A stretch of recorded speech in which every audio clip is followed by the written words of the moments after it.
Manalangin po tayo bago ang misa.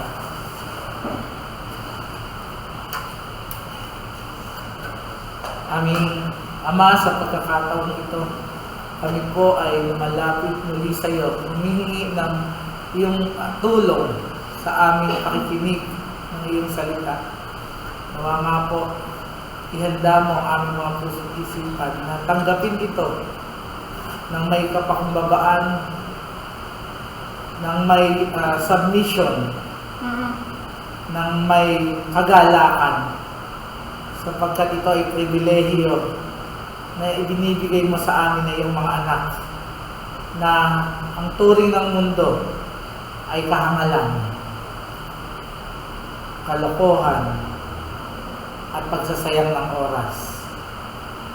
Ngunit alam namin na nilalaman ng iyong mga salita ang kapangyarihan na magbabago ng aming mga buhay, sa mga hindi ligtas upang sila ay maligtas, sa mga ligtas na upang sila ay makapamuhay ng naaayon sa kanilang pagkatawag bilang anak mo ng may kabanalan sa iyong harapan.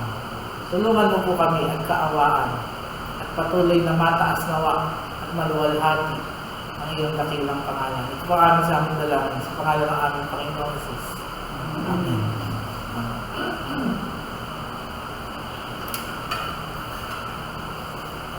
Sa katalinuhan ng tao, maraming libro ang kaya niyang maintindihan.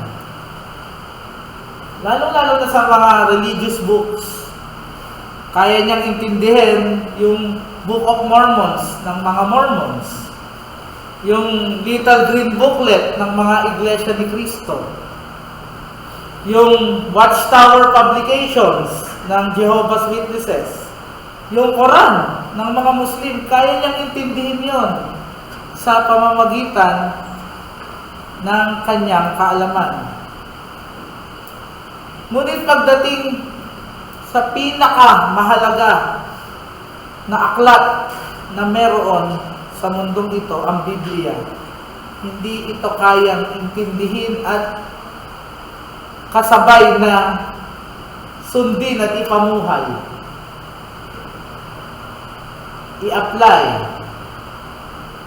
ng may kaluguran sa harap ng Panginoon, maliban ang banal na spirito ang magpaliwanag nito at gumabay sa taong makakatanggap nito upang itaya niya ang kanyang buhay, upang i-apply niya ang mga katotohanan nito ng may kapangyarihan, ng may conviction, ng may kagalakan, at ng paraan na nagbibigay luwalhati sa Diyos.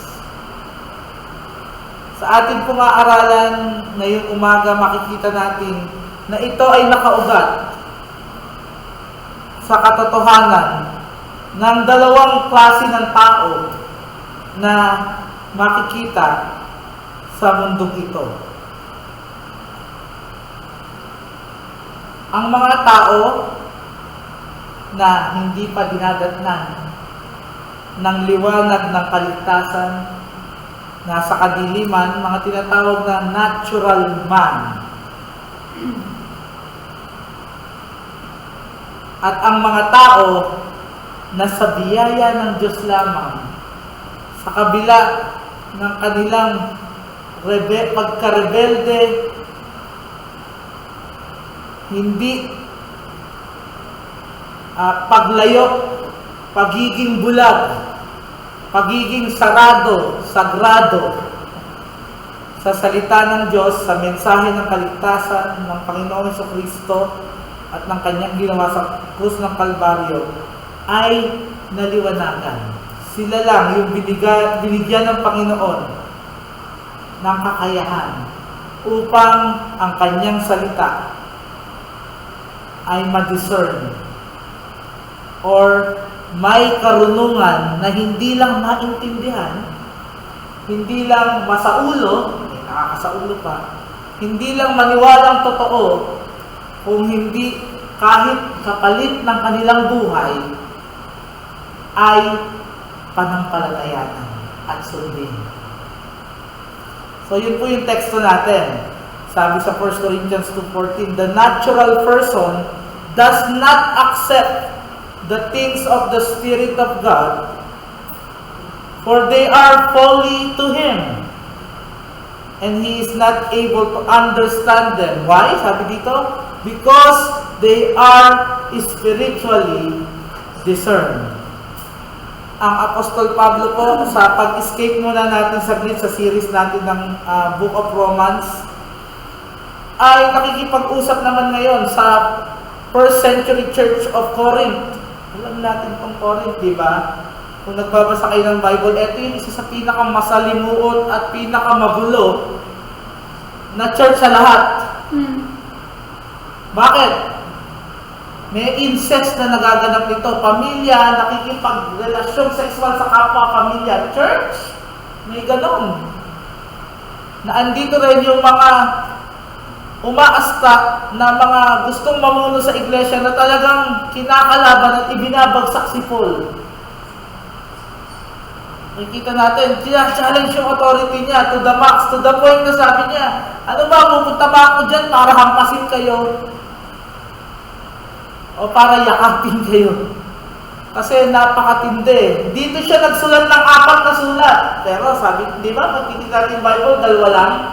Pero 4 ang sulat niya dyan sa tindi kasi ng problema niyang church na yan. May severe letter na sobrang sa katindihan, hindi na pinadala ni Paul. Sa sobrang tindi yung kanyang correction, admonition, ang kanyang rebuke sa kanila, hindi na niya pinadala. Kaya nga siguro na sabi niya, ano ba, punta ba ako dyan para hampasin kayo in the form of that letter? Pero hindi na niya tinusyon na gawin. And then may isang sulat pa siya na naka-record naman sa Bible na wala. It is the lost letter to the Corinthians. Pero kasi ganun katindi yung problema, ito yung setting, yung context na itong verse na to at itong chapter, itong buong letter na to the Corinthians. Matindi, maraming tao dito ang umaasa sa sarili nilang kaalaman. Tandaan natin, ito yung Greece, sa Greece to. Dito nagmula yung mga Gnostics, yung mga naniniwala kay Jesus, naniniwala sa mga ibang klaseng power na pinagmulan ng mundong ito.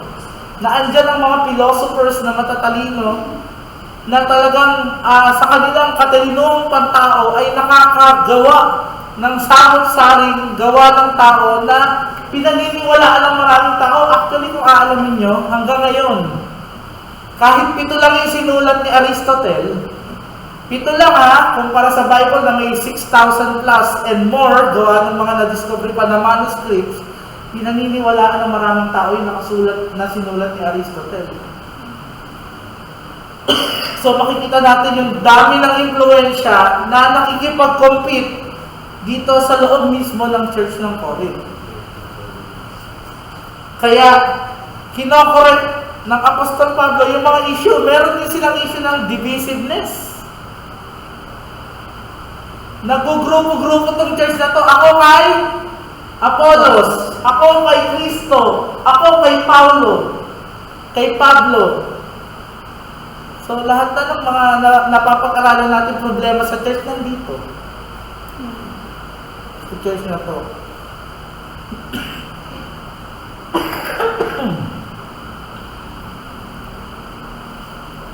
So, meron ditong mga kinikilala ang sarili nila na spiritual elites. Sila daw yung tunay na spiritual. At nasa kanila yung tunay na kaalaman tungkol sa Diyos. Pero sa paglapat ng verse na ito, and this chapter in particular, ibinaba ni Paul ang kanyang masasabi sa kanila upang ma-distinguish o mapagkaiba kung sino talaga ang tunay at huwad na mananampalataya.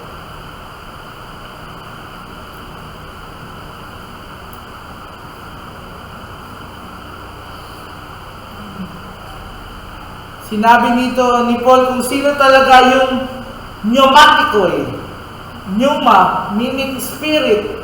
Kung sino talaga yung mga tao na spiritual.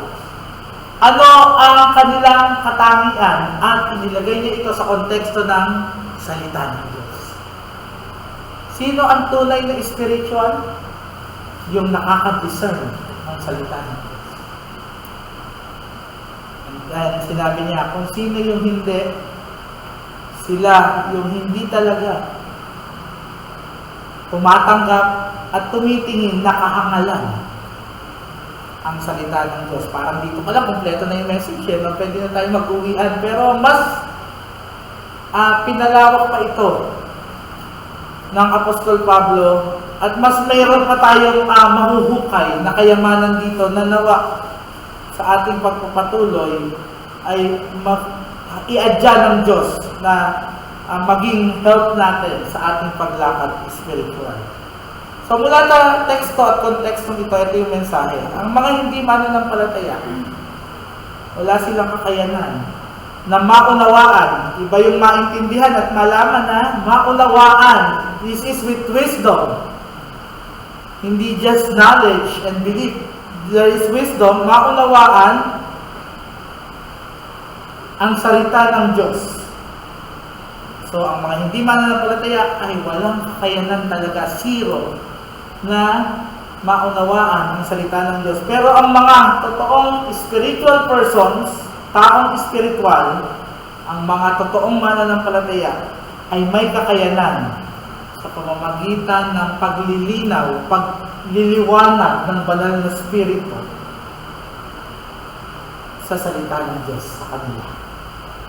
Unbelievers are unable to discern God's word, but spiritual persons or true believers are able to by the illumination of the Holy Spirit.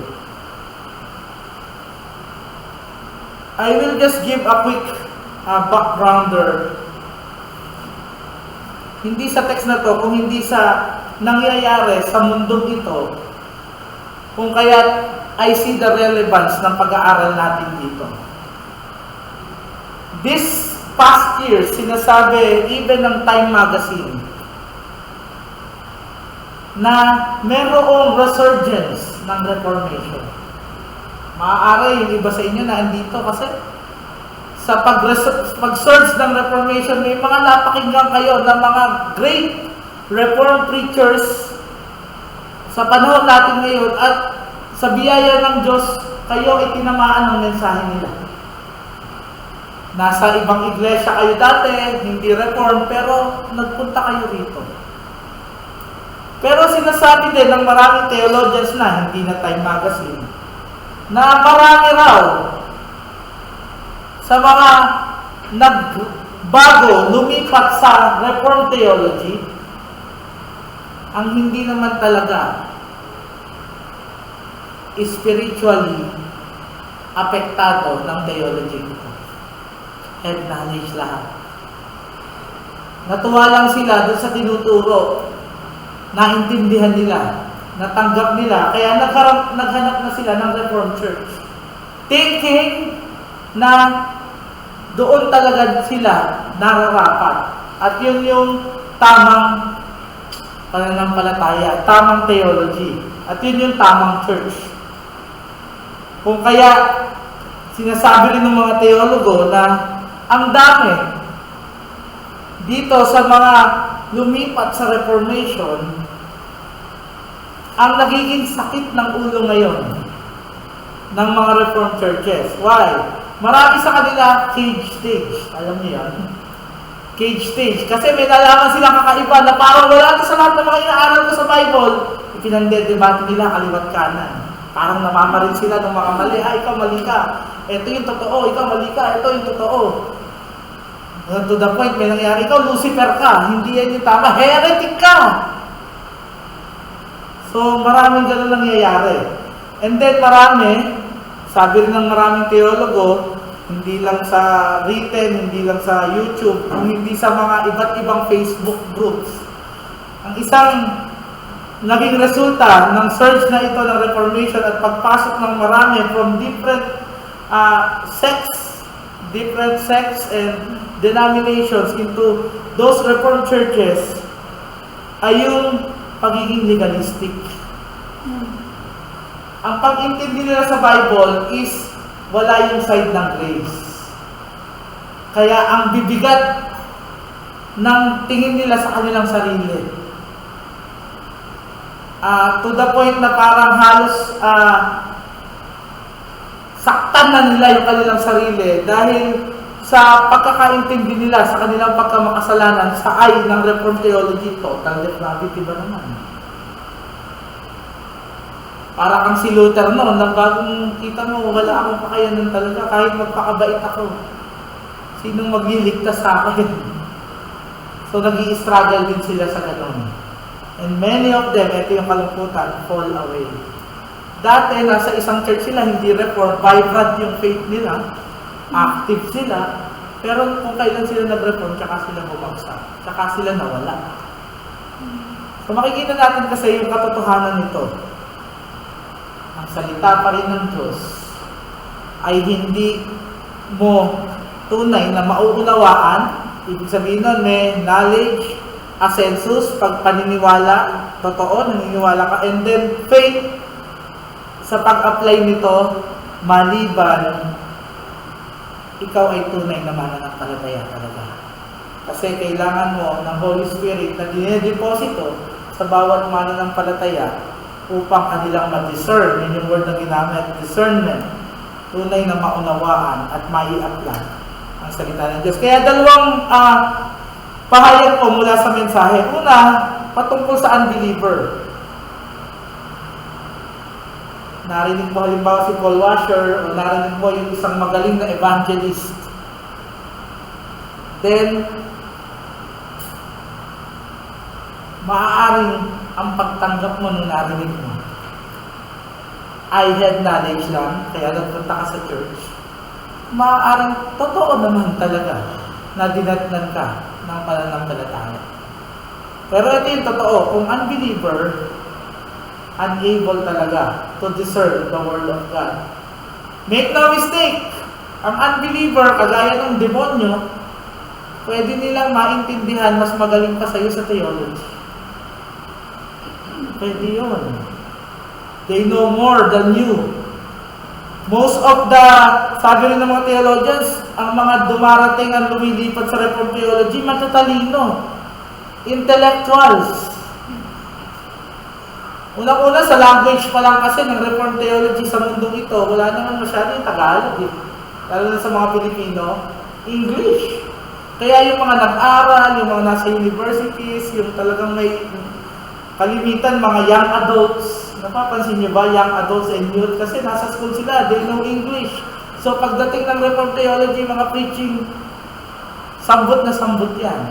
And then there's this global trend nga, na talagang nag-surge. So, pumapunta talaga sila. It is a global phenomenon, mga kapatid, kung inaaral nyo. Pang buong mundo ito.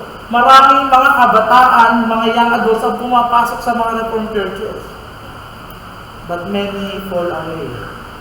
Many do not stay, mainly because of the truth that unbelievers are unable to discern God's Word. Sa panahon nila, ito ang dinidil ni Paul. Bakit yung mga non-believer hindi nila maintindihan yung mga divine phenomenon na tinatawag na nasa salita ng Diyos? Sabi ni Adrian Rogers, isang theologian, yung natural man daw kasi, yung unbeliever ay ganito.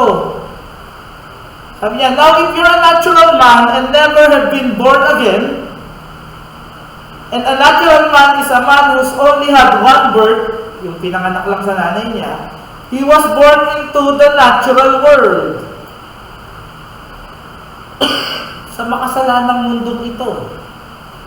Sa kinurap ng kasalanan ng mundong ito. And sabi niya, he is bound by the material world. Ano ba ang kaisipan na laganap sa buong mundo?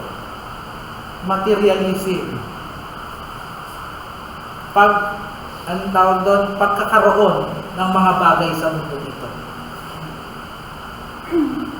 Then sinabi niya, He's only had one birth, and he can never ever know the things of the Spirit of God until he has a second birth.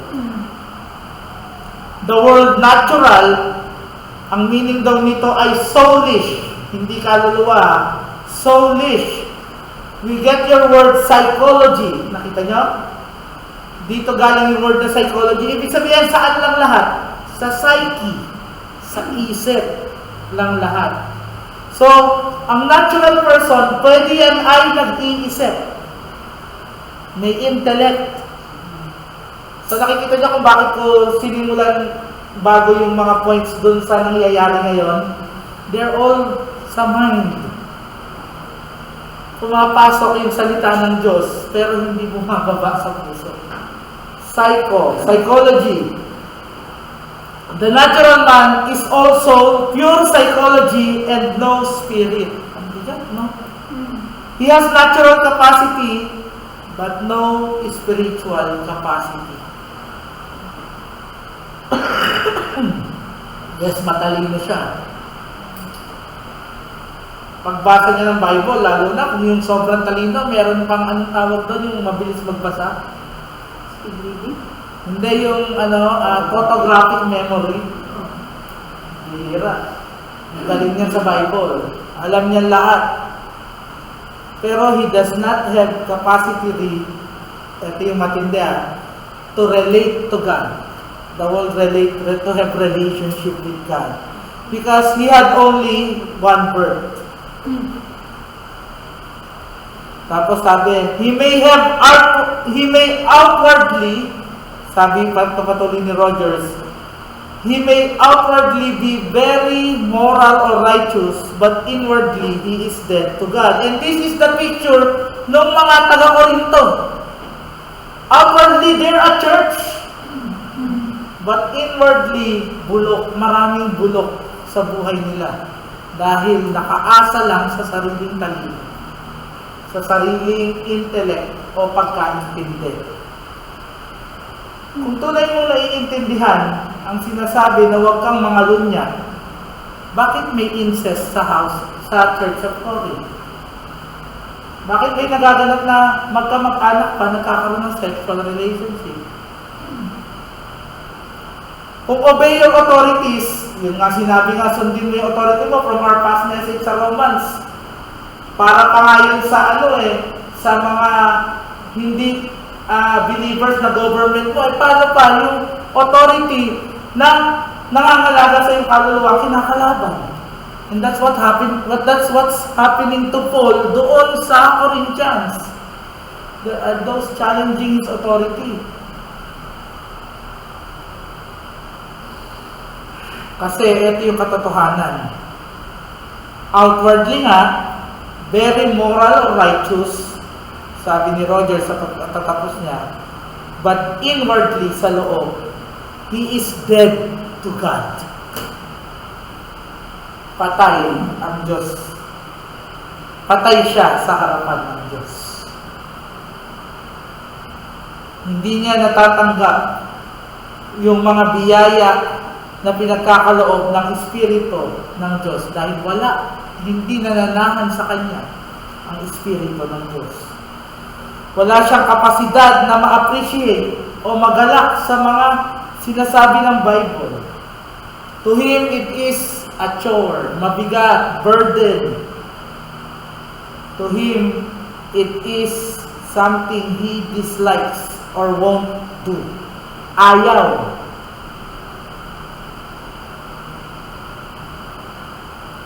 Kikita natin, meron akong nakakilala in quick application. Malapit sa amin ang asawa ko. Dahil siya ay unbeliever, kitang-kita namin yung galit niya. Yung hindi niya pagtanggap. Yung kawalan niya ng appreciation. In fact, kabaliktaran, namumuhi siya sa mga sinasabi ng salita ng Diyos. At ang paulit-ulit niya sinasabi, the Bible, gawa lang yan ng tao. Ang Diyos, napaka-cruel, ba't nangyayari ngayon yung gera? Bakit nanalo yung isang kandidato? Even sa ganung, sinasabi niya, isinisisi niya sa anong klaseng Diyos yan. So makikita natin kasi totoo. Sa time pa lang nila Paul, sa Corinto, eto na yung problema. Hindi nagbabago yun hanggang bumalik ang Panginoon sa Kristo. Ang mundo natin ginagalawan ngayon, mga kapatid, ganun. Ito ay clear warning sa atin. Examine yourself. Make your salvation sure, sabi sa Bible. Test your faith. Baka nandito ka, pero ang iyong kaluluwa ay wala pa sa Diyos. Ang panawagan ng Diyos sa Ebanghelyo, iisa lang. Ikaw na makasalanan, natural na tao, hindi kayang maintindihan ang sinasabi ng salita ng Diyos, sa biyaya ng Diyos, maiintindihan mo na ikaw na makasalanan na hindi kayang iligtas at walang kakayahan at walang kapag-asang iligtas ang iyong sarili. Ang sinasabi ng salita ng Diyos, pinadala niya ang kanyang anak. From heaven to earth, na dahil sa kanyang pagmamahal, ang kanyang anak na namuhay ng perpekto ay napako na bayubay sa krus ng Kalbaryo. Para kay? Para magligtas ng makasalanan kagaya mo. May dapat ka bang gawin para sa kaligtasan ito? Wala. Ang kaya mo lang gawin, makaawa ka sa Diyos. Dahil sa awa at habag niya lamang ka pwedeng maligtas. Magmakaawa ka, nabigyan ka ng pananampalataya, nabigyan ka ng pagsisisi unang-una sa iyong mga kasalanan. Sapagkat siya lang ang kayang magpatawad ng mga kasalanan.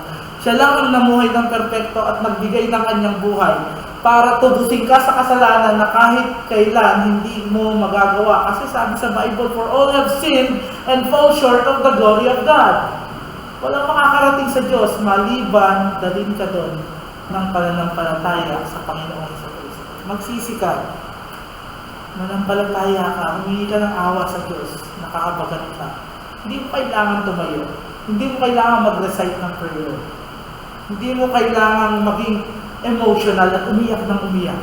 Sa kinauupuan mo ngayon, makipagtagpo ka sa Diyos at humingi ka ng kahabatan na ikaw ay iligtas niya.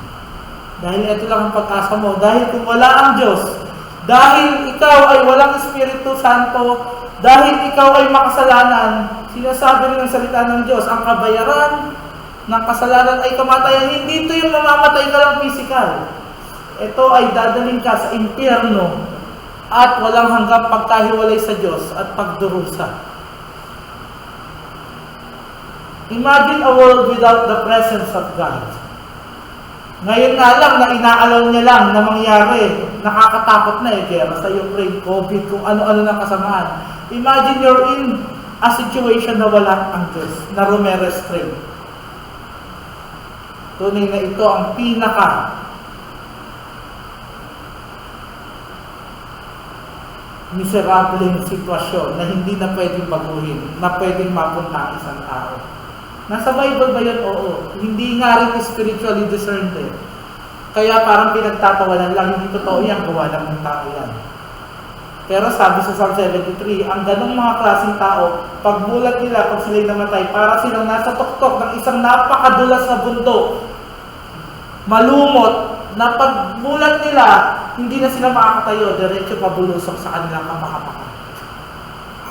Such is the end of the natural man. Ito yung pinag-uusapan nila Paul. Ganitong klase ang natural man sinasabi niya upang ma-stir up yung mga taga-Corinthians na magbago kayo. Hindi tama ang ginagawa nyo. Hindi yan naaayon sa tamang pananampalataya. Hindi yan naaayon sa salita ng Diyos. Ang punto ko dito, ang hindi mananampalataya ay he does not possess the teaching ministry of the Holy Spirit. Dahil ang Bible is spiritually discerned, ang nagtuturo sa atin hindi si Brother Francis o kung sino pa mang napakinggan natin nag-preach and teach. Kung properly handled ang Word of God, nung nagtuturo sa biyaya rin ng Diyos, bagamat marami siyang kakulangan, makasalanan din siyang kagaya mo, siya ay ginagamit na mouthpiece ng Diyos para maintindihan mo ang kanyang salita. At ito ay hindi niya kilos kung hindi kilos ng banal na Espiritu na nasa iyo na kung ikaw ay totoong ligtas na. Maiintindihan mo ito. Kung kailangan correct ka, correctin ka nito. Kung kailangan i-encourage ka, may encourage ka dito. Kung kailangan mabagbag, i-humble ka, i-humble ka nito. Sapagkat yun ay power of God. At ang tanging ang Diyos lang ang makagagawa. Hindi sa sariling kaalaman, gaano ka man katalino bilang tao.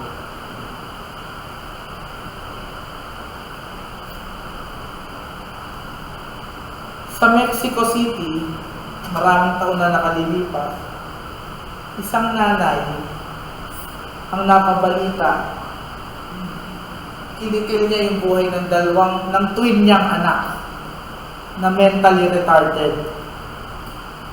Pinoison niya, nilason niya yung dalawa. Tapos, nag-try siyang mag-suicide. Yung poison na pinanlaso niya, tinry niya rin inumin. Pero hindi siya nagtagumpay. Nahuli siya ng mga pulis na naghihingalo in serious condition. At napag-alaman ng mga doktor, nung i-autopsy nila yung dalawang anak, hindi na talaga mababago yung sitwasyon ng pagka-retarded. Yun yung nagbunsod dun sa nanay na patayin yung kanyang mga anak. Naaawa siya. Nakakalungkot ng istorya, pero ito ay isang ilustrasyon ng isang hindi believer. Bakit? Hindi na niya kayang magbago sa kanyang sarili. Wala na siyang pag-asa na mabago sa kanyang sarili. Ang sabi ng Bible sa unbeliever, ano? Pusong bato, skeleton, kalansay. Kahit anong gawin mong treatment, hindi yan mabubuhay. Hindi yan magbabago.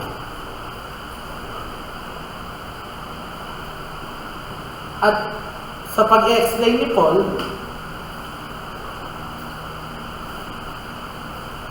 ang ganitong klaseng tao, hindi nila maiintindihan ang banal na kasulatan. Hindi nila talaga ito mauunawaan. Walang kakayanan, pag-asang maunawaan. Ang bigat, no? Kaya titingnan mo sa kasaysayan yung mga tao ng Diyos na nag-struggle sa kanilang pananampalataya like Luther. Halos mamatay siya sa pag-iisip nito. How can I be saved? Alam niya na natural. Matalino siya, theologian siya eh. Priest siya na talagang of the Augustinian, tama, Augustinian order, tama ba? Aral na aral siya sa Bible nila. At that time, Vulgate, yung Roman Bible, aral na aral siya, alam niya eh. Kaya pag nung dinatnan siya, hinarap siya nung sa Romans, paano pa maliligtas? Paano pa magiging righteous? Hindi nga kaya.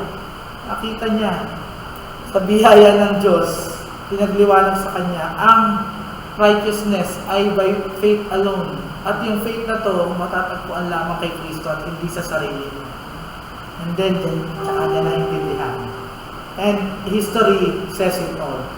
He became known as the father of the Reformation. The same Reformation na tinatayuan ng marami ngayon dahil nagsasalita.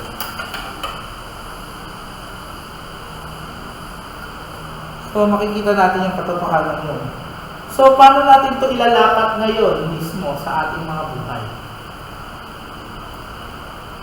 Una, ating munang dapat malaman na ang mga hindi Kristiyano, ang mga hindi mananampalataya, lives purely on the human or material level. Kahit parang may spiritual aspect yung life niya, lahat ng kanyang tinatayuan ay man-made.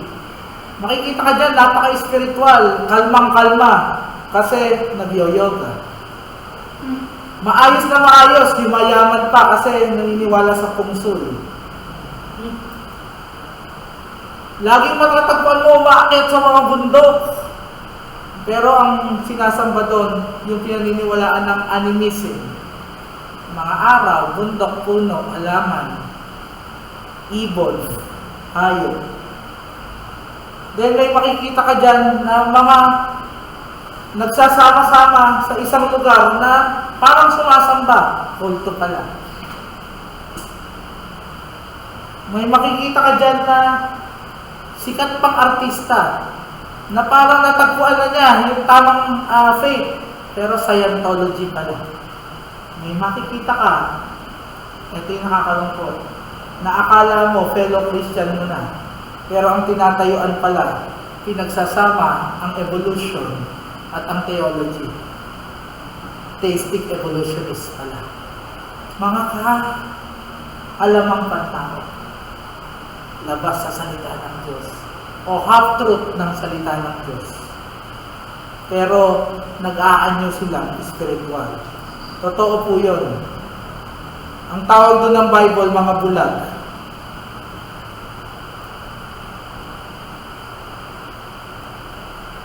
May katapusan ang kanilang anyong kabutihan. May katapusan ang kanilang magiging spiritual. Dahil kung kinakalaban na o hinaharap na sila ng katotohanan, makikita ang kanilang totoong kulay. Makikita yung kabuktutan ng kanilang tinatayuan. Yung iba sa kanila, sa kapanahonan natin, kinikilala na ang sarili niya na appointed son of God, na ruler of the world,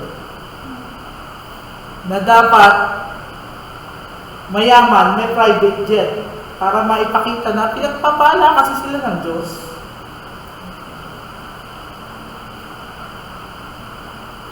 Sa mas simple pa na mga pinapakita nila, malinaw na yung sinasabi ng salita ng Diyos. Tahasan pa rin yung pagsuway dito. Isa sa mga katuruan ng Reformed Theology, doon sa mga pumapasok sa Reformed Theology, na hirap silang tanggapin, dalawang katuruan. Isa dito, yung Christian liberty, yung kalayaang Kristiyano. Yung iba, ang nagiging pag-intindi dito, excess, kaya kong gawin lahat yan. Kaya kong mag-inom na lang ako na mag-inom, wala akong pakialam, nakakalimutan na lang baka makatisod. Yun yung topic natin next week sa Romans. Yung iba naman, pinapractice yung Christian liberty in a way na parang minamaliit nila yung mga kapatiran na hindi pa ganun ang kaalaman tungkol dito. Pangalawa, sa regulative form of worship. Galing sila sa mga simbahan na nagtatatalon, simbahan na merong mga nakaharang sa tuwirang pagsamba sa Diyos, na hindi naman pinagagawa ng Diyos, although hindi pinagbabawal, pero hindi pinagagawa kasi may mga clear na prescribe, kaya nga regulative form of worship eh. Pero at every turn, they challenge the leader. They challenge even the church. Sometimes you see them na nag-i-influensya na ng iba. Ito yung dapat. Ito yung totoo sa pagkanta, sa pananamit, sa mga practices sa iglesia. Hindi nila matanggap. Maaaring hindi sila believer, maaaring believer sila, yes. Pero makikita natin na kasi yung Bible is spiritually discerned. Even to the believer who refuses o i-withhold ang grace sa kanya, wala siyang pinagkaiba sa unbeliever sa kanyang pagtanggap sa salita ng Diyos. I-reject din niya yan. Kung kaya sabi, pray without ceasing. For this is the will of God concerning you. Manalangin ka lagi na huwag kang maligaw. Na huwag kang iba ng landas sa iyong pananampalataya. Kasi yung pananampalataya na resulta ng biyaya sa iyo ng Diyos upang naligtas ka, yun din yung same grace na ipinagkakaloob na iyo ng Diyos para magpatuloy ka sa pananampalataya mo. Para mabago ka sa mga maling kinagisnan mo, sa mga maling natanggap mo. Bakit may mga mali pang natatanggap na andyan pa rin naman yung katalinuhan ng tao? Hindi pa nawawala. Kung hindi nawawala yun sa church mismo sa Corinth, kahit sa mga churches natin ngayon, hindi nawawala yun. So, ito yung pinakasinasabi ng application. We must, as believers here, see the urgency. Unang-una able nga to share the gospel kasi spiritually discerned nga at wala yun sa mga natural man, sa mga unbelievers, and pray as a believer na maintindihan mo patuloy, paulit-ulit, mas maliwanag ang salita ng Diyos sa tulong ng Banal na Espiritu. Kasi kung hindi, sa mga hindi mananampalataya, mananatili kang hindi mananampalataya. At sa mga mananampalataya naman, kung wala ang discernment na nagmumula sa Holy Spirit, mamamali ka. Maiiba ka ng landas. And there may be a time na parang nagpo-fall away ka na sa faith, hindi ka na nakakapag-church. Hanap ka ng perfect church. Eh pagpasok mo pa lang doon, hindi na perfect yung church kasi imperfect ka. Magiging legalist ka na, yan nangyayari dito. And in a way, yung Christian liberty, maintindihan mo, yung grace, mamamali ka ng intindi, magiging cheap grace yun. Gagawa ka na ng gagawa ng kasalanan at sabi mo, meron namang biyaya ang Diyos at patatawarin ka. Kaya kaingat mga kapatid, in application, let us pray. Kung paano in-exhort ni Paul yung mga taga-Korinto na manalangin, na magbalik sa Diyos, na ang maging spiritual people. Nawa sa biyaya at habang ng Diyos, patuloy tayong maging ganun. Dahil yun lang yung tanging tamang pag-usad bilang Kristiyano. Si Sir Francis Newport, bata pa lang siya, tinrate na siya tungkol sa Bible, lalo-lalo na sa Gospel. Mataas yung mga pag-asa at pangarap sa kanya nung pamilya niya at mga kaibigan niya habang lumalaki siya. Pero napabarkada siya sa masamang barkada. At nagkasakit siya ng isang sakit na hindi na mapapagaling. Bukod sa naging immoral siya, bukod sa naging talagang napakasama ng tao, nagkasakit na siya. At nung mamamatay na siya, ito yung kanyang sinabi, nilapastangan ko ang gumawa sa akin. Itinanggi ko ang aking tagapagligtas. Nakisama ako sa mga hindi naniniwala sa Diyos at lumalapastangan sa kanyang pangalan. Patuloy akong binabagabag noong ginagawa ko ng aking konsensya. Tapos, sa huling hininga niya, nung gustong ipanalangin siya ng kanyang mga kaibigan, galit na galit siya at tumatanggi. At bago siya, huling hininga niya, sumigaw siya, "Oh, the insufferable pangs of hell!" At namatay na siya. Lumaki sa Bible, mga kapatid, si Francis Newport. Namatay, nasa huling hininga, alam niya na sa impyerno siya patungo. Malungkot, di ba? Pero yan ang kakahinatnan ng natural man. Ngayon, nakikita natin bakit mahalaga ang evangelism. Bakit mahalaga ang pag-aaral ng salita ng Diyos. Dahil kung wala nito, walang banal na spirito na resulta ng kaligtasan. Napaka-kalagim-lagim, kalunos-lunos ang kakainatnan ng hindi mananampalataya. Napakalungkot ng buhay ng mananampalataya na naliligaw sa kanyang pagkaintindi sa salita ng Diyos. Pangalawang pahayag mula sa mensahe, ito naman ay patungkol sa totoong mananampalataya. Ang totoong mananampalataya ay nakakaunawa ng mga katotohanan ng salita ng Diyos sa pamamagitan ng pagliliwanag ng Banal na Espiritu. So, ang subject ni Paul naman ngayon dito, sa pagpapatuloy ng verse, yung second part, ito ay patungkol yung spiritual discernment na sinasabi, etong sinasabi niya sa verse na they are spiritually discerned. Ito ay patungkol sa illumination ng Holy Spirit. Pagpapaliwanag ng salita ng Diyos ng banal na Espiritu. Ang pagpapaliwanag na ito ay intervention ng Diyos through the Holy Spirit in behalf of the believer to understand the Word of God. Pinapakita yun ni Paul. Spiritually discerned. Kaya kayo nagkakaganyan kasi marami sa inyo ang walang spiritual discernment. Marami sa inyo ang natural people pa rin. So, yun pala no, pwede pala sa church. Kala mo, believer lahat? Hindi. Kaya nga sabi nagwa-warning pa nga ang Bible, baka may wolf sa loob. In sheep's clothing, na parang banal. Maayos. Nakakatakot kung ikaw yun. Pero ito ang salita ng Diyos, pinapaintindi sa iyo. At nawa ang aking pinaka-hope as I deliver this message, pumilos ang banal na Espiritu upang hindi mo lang tumalaman pananampalataya ng ito at magbago ng iyong buhay.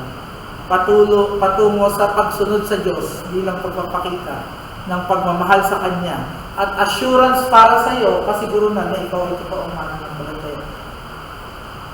Ay sa panahon nila Paul, ito yung tinatakil niya to take note of this second part of the verse.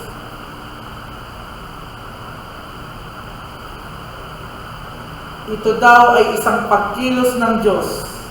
Yung banal na Espiritu, binibigyan ng kakayahan, kapasidad, ang isang tao na malaman, paniwalaan, panampalatayanan ang revealed Word of God, ang pinagliwanag na salita ng Diyos mula sa Bible. Pinapakita sa ni Paul dito, etong mga salita ng Diyos ay galing sa Diyos, spiritually discerned. So alam natin na ang ibig sabihin nun kung nag-aaral tayo ng Bible, kung nadatnan nyo na inspired. Yung Word of God, hindi yung tao ang inspired. Hindi si Paul ang inspired. Hindi si Moses. Yung salita ng Diyos ang inspired. Kung sino man ngayon sa panahon natin, kasi nakasulat na lang, nagsabi ng it is written at itinuro ng tama ang salita ng Diyos, yung inspired Word of God ang makakarating sa tao. Pero ang tao, natatanggap nito, it's either natural ka or spiritual. Kung natural ka, pwede mong maintindihan ito. Maniniwala ka, totoo yan, pero hindi mo ipapamuhay yun kailanman. Or withhold yung grace sa'yo na ipamuhay yun. Kapareho lang ang gagawin ng natural at sinasabi dito sa pangalawang point na spiritual. Humingi ka ng habag sa Diyos. Manalangin ka sa Diyos na maintindihan mo ang kanyang salita. Nanalangin ba tayo bago tayo pumunta dito sa church? Nanawa, Lord, maintindihan ko sana ang iyong salita. Paniwalaan ko ito at higit sa lahat, Lord, mai-apply ko ito. Let us be found always praying for the mercy of God na matanggap natin ang kanyang salita. Pero may isa pa, mga kapatid hindi mo lahat magagawa ito kung wala ka doon. Una, kung wala kang pagbabasa ng Bible, hindi mo malalaman. Kung wala ka sa mga means of grace, hindi mo malalaman yun. Sorry ano to? Bato-bato sa langit, tamaan sa Paul. Kailangan ko sabihin to sa inyo kasi mahal ko kayo. Kung late ka, nadatnan mo yung kalahati lang yung matatanggap mo. Hindi ko kayo ginajudge, pero ito yung salita ng Diyos. Kasi hindi ito shortcut, hindi ito ibinubulong ng banal na Espiritu. Kumikilos ang banal na Espiritu through the Word of God na pinag-aaralan, itinuturo at pinangangaral. Nawa maging sa atin ito. Kasi kung tuloy-tuloy natin itong 1 Corinthians, tingnan niyo yung Corinthians 14. It's about, tinuturo naman dito, order in the church.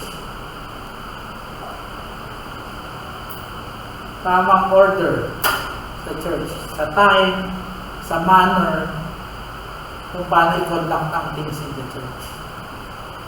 Pati yun, spiritually discerned. Pwede mong malaman, naniniwala ako, tama yan, nag-agree ka. Pero yung application nun, nandun yung labanan. Hindi mo pwede sabihin, ay, tininay sa akin yung grace. Pero in the first place, may wala kang ginawa para may pagkakataon na kumilos yung grace. Hindi ka nanalangin. Wala talaga. Kaya nga, iba laging sinasabi, lahat ng kapalpakan ng masama ng pagkakasalanan sa atin naman talaga. There's always sinasabi ng Diyos, the act of the will to work out your salvation. It is also a grace of God.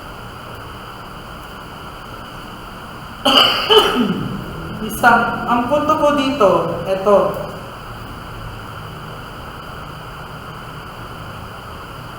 Ang tunay na mananampalataya, meron na silang yung ministeryo ng pagtuturo ng banal na spirito. At sa biyaya ng Diyos, pwede nilang maintindihan, paniniwalaan, at higit sa lahat, paulit-ulit tayo kanina pa, mai-apply ng may pagsunod kung ano yung naririnig na babasa sa salita ng Diyos.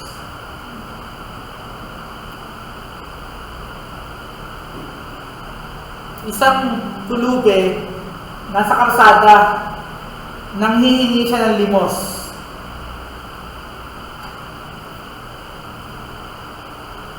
Merong naglimos sa kanya, 5 piso. Pero nag-iisip yung taong naglimos sa kanya, dapat ka lang dyan sa kinalalagyan mo, sa dinaranas mo, bilang pulube. Pero tutulungan pa rin kita. So, may isa pang tao, dumaan sa may pulube, wala siyang maibigay. Pero sa isip-isip niya sabi, mahal ka ng Diyos.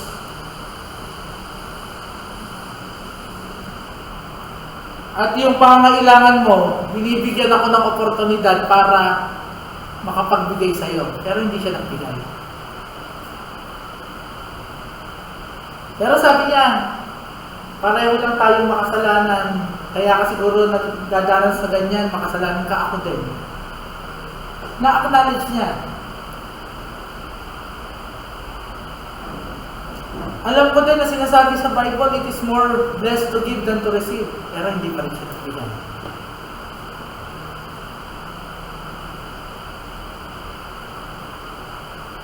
Pero may dumating na isa pa. Same na kaisipan ng huli. Pero yung kanyang ipangkakain na, ibinigay niya. Doon sa mas nangangailangan sa kanya. Iwan ko po sa inyo yung tanong, sino nag-apply nung nalalaman niya sa salita ng Diyos?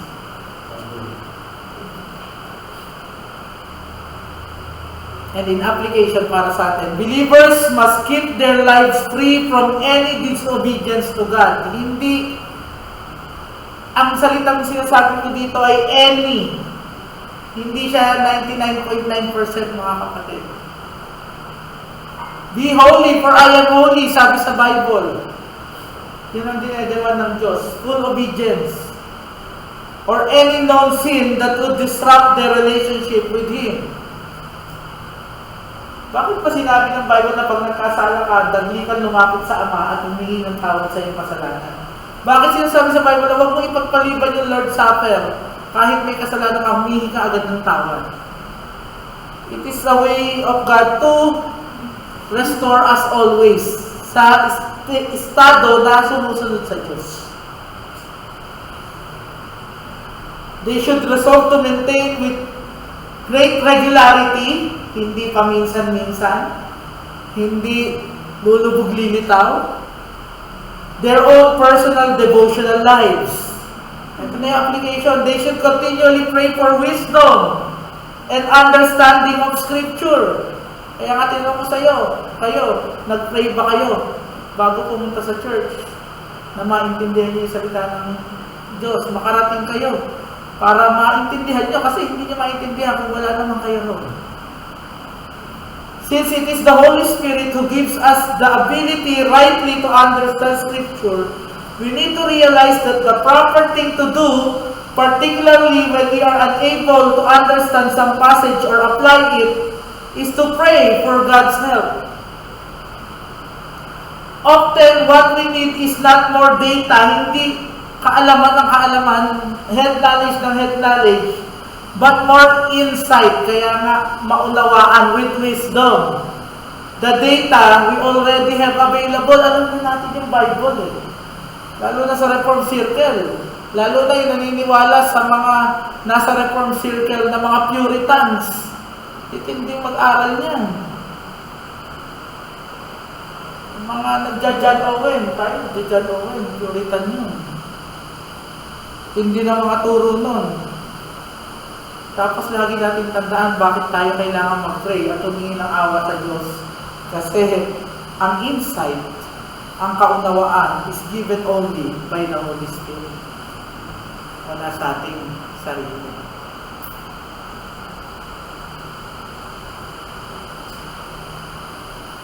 Sa kasaysayan, yung mismong leader ng Protestant Reformation na si Martin Luther ay nagsabi ng ganito: the believing man has the Holy Ghost. And where the Holy Ghost dwelleth, kung saan daw nananahan, He will not suffer a man to be idle. Hindi niya hayaan na maging tamad, nakatigil lang. But stirreth, parang hinahalo him to all exercises of piety, godliness, and of true religion, to the love of God, to the patient suffering of afflictions, to prayer, to thanksgiving, and the exercise of charity towards all men. Pagmamahal sa kapwa. The spiritual man understands knowledge, noticia, believes, assensus, and applies the Word of God. Fiducia, faith, may pananampalataya, pag-apply o paglapat nito sa kanilang mga buhay. Sa pagtatapos, sabi ni Charles Spurgeon, the apostle knows of only two classes of men, the natural and the spiritual. Those who are not partakers of the Spirit of God, kung hindi pinananahanan ng banal na Spirito, they are the natural men, the unbelievers. No matter how excellent they may be, kahit gaano sila katalino, kagaling. On the other hand, all into whom the Spirit of God has come, nananahan, dwelling, He calls spiritual man. Mga kapatid, if we are indeed that of the latter, kung tayo talaga yung sinasabi na spiritual man, it's God at work producing changes in your life. Lumalago ka ba sa iyong pananampalataya? Mas nag-a-apply ka ba ng salita ng Diyos? Kung oo, ang sagot mo rito, praise God. This is also your assurance na mananampalataya ka. Pero kung hindi, dalawa lang naman yun. Maaaring hindi ka pa mananampalataya. Kailangan mo na magkaroon ng relasyon sa Panginoon sa Kristo. Pagsisip na ng palataya. O pwede rin isa kang mananampalataya na nanglalamig. Isa kang mananampalataya na nanghihina sa iyong pananampalataya. Tandaan niyo yung katotohanan, siya sabi ng salita ng Diyos. In Christ we have the victory. Mananagumpay ka na. Spiritual man ka na. Nandiyan ang banal na Spirit mo. Do not grieve it. Do not quench the Holy Spirit. But instead, examine yourself. Make your salvation. Pray to God for grace. Not only to know, believe, but to apply His Word. As your assurance, as your joy of salvation for the glory of God alone. Let's pray. Panginoon, turuan mo kami sa iyong biyaya. Habagan mo kami na maging consistent pagdating sa aming buhay bilang mga anak mo. Bilang mga spiritual people of God, tulungan mo kami na sa tuwina ang iyong salita ay hindi lang namin maintindihan, paniwalaan kung hindi pananampalatayaan.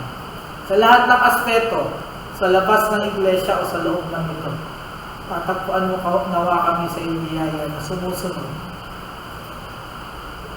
bilang sa aming pagkatawag at pribilehiyo na tawaging spiritual person o mga anak mo, o mga tao mo sa mundo ito. Sa mga hindi naman mananampalataya, patuloy ang panawagan ng salita ng Diyos. Kailangan mo magkaroon ng relasyon kay Kristo. Kailangan mo magsisi. Hindi ka nang habag na makapagsisi at makamanampalataya kung ikaw ay maligtas. Pamagitan lang ng ating Diyos para sa kalwalhatian lamang ng Ama. Christ's name we pray always. Amen.